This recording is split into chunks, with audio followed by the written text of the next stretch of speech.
proposta nuclear da França, vocês veem abaixo de mim, o presidente francês Emmanuel Macron sugeriu um nuclear umbrella, um guarda-chuva nuclear, como chamam, então um guarda-chuva de proteção, no sentido de que a França poderia utilizar, em tese, armas nucleares para proteção de aliados por toda a Europa. Uma proposta de Macron, que é talvez aquela mais explosiva, bom, não para fazer um trocadilho com um assunto tão sério, mas aquela que mais tem ganhado notoriedade saindo dessa cúpula emergencial, então, na União Europeia.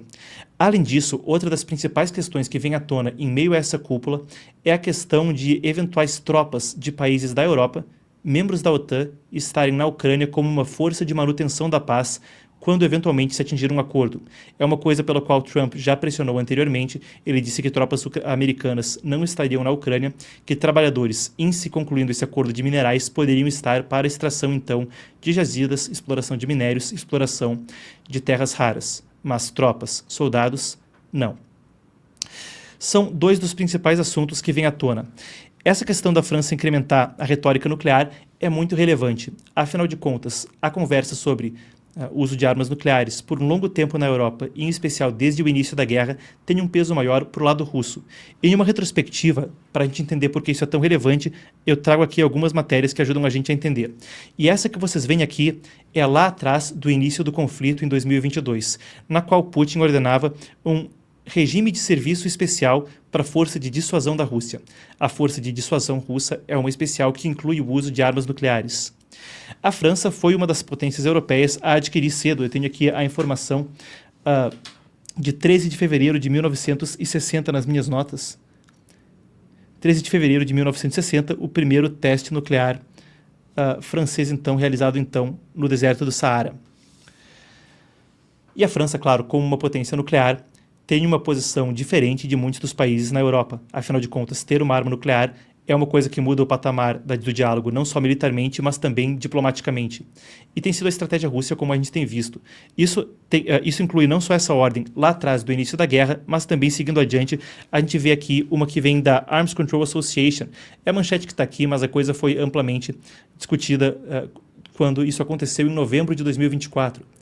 Naquele momento havia uma revisão da doutrina nuclear russa que flexibilizava as palavras que estavam na doutrina nuclear para basicamente dizer que, se uma potência nuclear estivesse cedendo armas a um outro país, poder-se-ia considerar que essas armas utilizadas por esse outro país equivaliam a um ataque da potência nuclear. Se o que eu falei não ficou claro, basicamente significava que, com os Estados Unidos cedendo armas para a Ucrânia, artilharia pesada para a Ucrânia, a Rússia poderia considerar que aquilo era uma coisa que tinha uma ligação maior com os Estados Unidos, que são uma potência nuclear, e flexibilizar o uso de armas nucleares.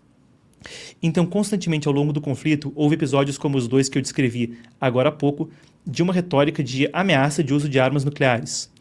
Enquanto os Estados Unidos têm a sua doutrina nuclear, os países europeus têm a sua doutrina nuclear, não havia, da parte de países ocidentais, uma retórica tão forte quanto essa do Emmanuel Macron até esse momento. Por isso, uma coisa que muda um pouco o patamar e definitivamente mostra um caminho no qual a Europa tem falado mais e mais a respeito de tomar uma postura de maior independência dos Estados Unidos e maior responsabilidade quanto à sua própria defesa. Uma coisa que também vem na esteira de declarações quanto ao enfraquecimento. A colocar essas coisas nesses termos não é preciso, mas declarações com as quais os líderes europeus estavam muito céticos quanto ao futuro da OTAN. Assim, uma forma mais precisa de colocar. A gente teve a resposta russa. Quanto a isso, temos então aqui esse vídeo de hoje mais cedo com o ministro das Relações Exteriores da Rússia, Sergei Lavrov, falando. A gente passa então pelo que ele disse. Ele vai estar falando em russo, a gente tem aqui a tradução. Dessa vez não é simultânea do vídeo, eu não falo russo, mas temos então aqui a tradução já pré-pronta. Ele falou sobre a proposta francesa o seguinte: claro, isso é uma ameaça à Rússia. Se eles nos considerarem uma ameaça, se eles convocam uma reunião dos chefes do Estado-Maior e do Estado-Maior conjunto de países europeus e do Reino Unido, se eles dizem que é necessário usar armas nucleares para preparar o uso de armas nucleares contra a Rússia, é claro que isso é uma ameaça, disse então o ministro russo das Relações Exteriores, Sergei Lavrov. Sobre a proposta de tropas europeias, outra das principais resoluções que sai desse encontro da tal cúpula de emergência, ele falou o seguinte: lembrando, tropas europeias colocadas na Ucrânia para a manutenção da paz depois que uma paz for alcançada, essa é a proposta discutida, e na ponta discutindo isso estão a França e a Turquia. Ele disse o seguinte: Nós consideraríamos a presença dessas tropas em território ucraniano da mesma forma que consideramos a potencial presença da OTAN na Ucrânia, porque não importa quais sejam as bandeiras que essa operação tenha, sejam a União Europeia ou bandeiras nacionais dos diversos países que estão suprindo os contingentes. Não importa o que seja em termos de bandeiras, o que esteja grudado nas insígnias do uniforme. Essas ainda serão tropas da OTAN, tropas de países da OTAN. Vale dizer que do lado russo ainda houve declarações de que uma sinalização diplomática quanto aos Estados Unidos. Eles disseram que eles concordam com a posição americana, com algumas das declarações que citam essa guerra na Ucrânia como uma guerra de procuração entre Estados Unidos, o Ocidente, e Moscou e a Rússia. Vale a pena a gente acrescentar aqui, no contexto de que enquanto essa cúpula acontece, há sim uma aparente resposta em termos pelo menos de coordenação entre Estados Unidos e países europeus. A gente tem aqui ao lado isso, uma declaração do governo do Reino Unido sobre uma reunião que deve acontecer hoje, deve estar acontecendo enquanto eu falo com vocês, do governo do Reino Unido, de aprofundando então as relações entre o Reino Unido e os Estados Unidos, uma reunião entre Pete Hegseth, secretário da Defesa dos Estados Unidos, e sua contraparte no Reino Unido.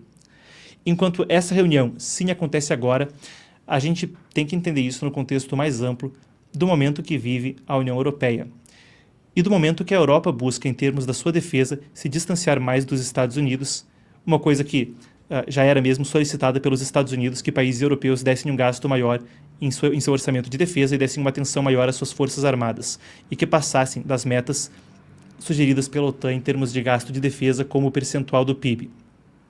Por isso a gente passa agora para o seguinte, vocês vêm à tarde mudar abaixo de mim, e a gente fala, no contexto em que isso acontece, de quais são as discussões dentro da Europa, quanto ao maior gasto de defesa e quanto a como deve ser a sua postura quanto à Ucrânia a partir de agora, em um momento onde muitos líderes europeus sentem a urgência de contar com planos que têm maior independência dos Estados Unidos. E a gente cobre a disparada em gastos de defesa na União Europeia. Nesse gancho, a gente tem o seguinte, essa é uma publicação da Ursula von der Leyen de hoje mais cedo e vemos uma foto dela na cúpula de defesa na Ucrânia. Ela disse o seguinte nas suas redes sociais.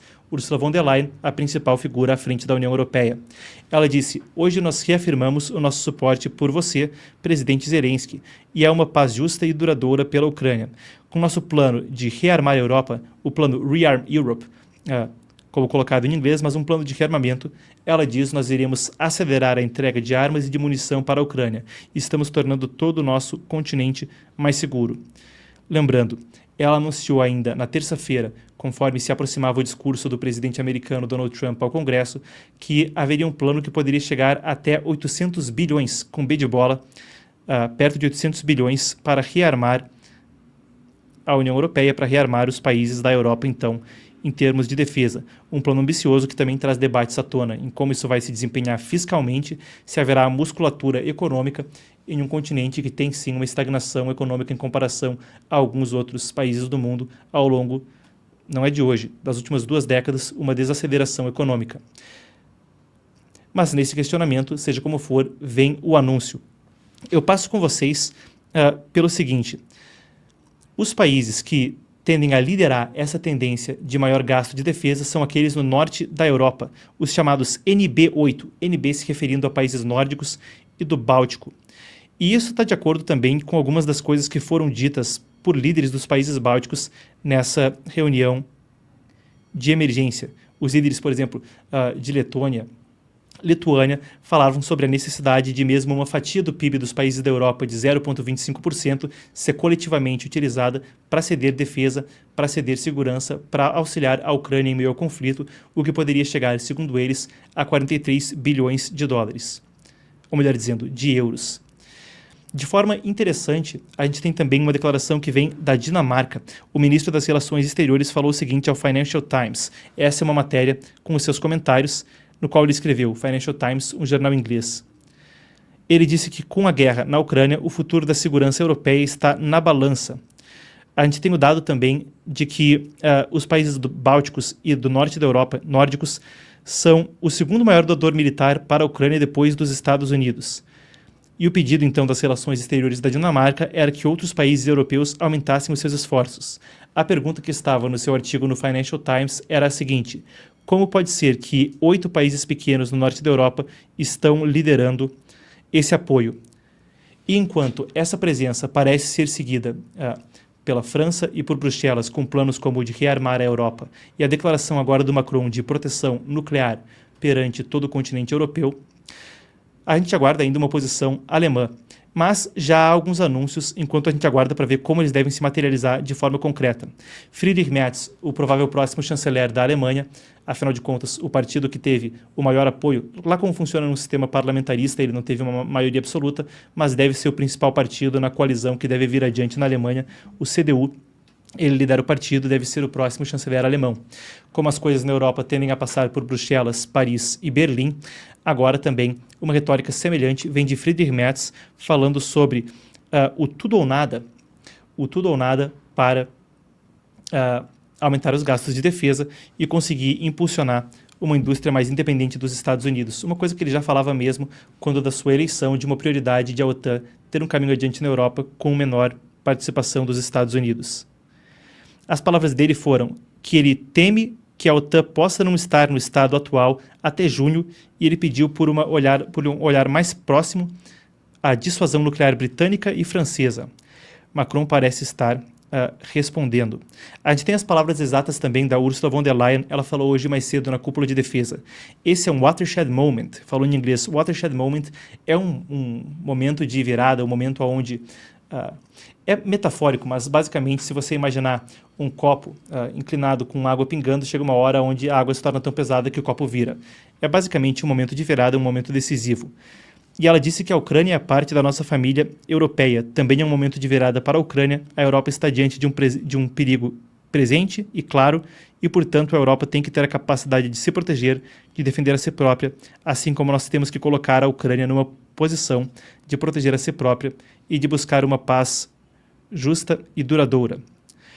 Muito bem, são as notícias que vêm, então, do continente europeu e dos Estados Unidos, conforme a gente aguarda os próximos capítulos a respeito do assunto.